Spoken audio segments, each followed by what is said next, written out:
Hi, all. My name is Caitlyn Collins. I am an assistant professor of sociology at Washington University in St. Louis, and I'm the author of Making Motherhood Work: How Women Manage Careers and Caregiving. I wrote this book because mothers in the United States are drowning in stress. And no wonder.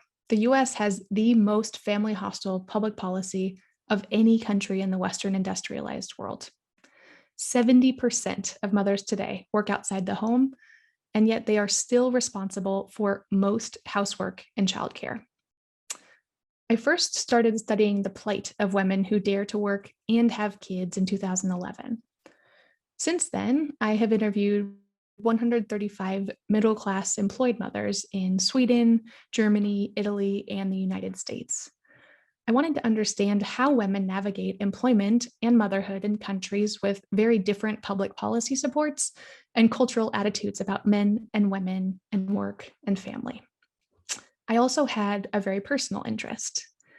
As a young girl, I had watched my own mother struggle to manage her work and family duties, a decade-long struggle that sometimes involved toting my sister and me to boardroom meetings when a babysitter got sick or snowfall closed the schools. And now, 30 years on, it seems that conflict hasn't eased much for my peers. In my book, I argue that women's work-family conflict is a national crisis. It transcends social class and race, and it's bigger than region or religion. That women shoulder all of this alone is simply unfair. Mothers' work-family conflict is not of their own making, and it cannot be resolved by individual efforts at balance. The truth is, women don't need balance. They need justice. The good news is that work-family conflict is not an unfortunate but inevitable part of life in the 21st century. It's just not. When we listen to women's experiences across these four countries, we learn clearly that work-family conflict is a phenomenon societies have created, which means that societies can change it too.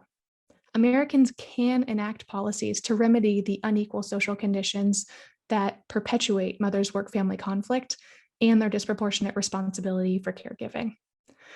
But you know what I think, and now it's your turn. Let's turn to our discussion questions.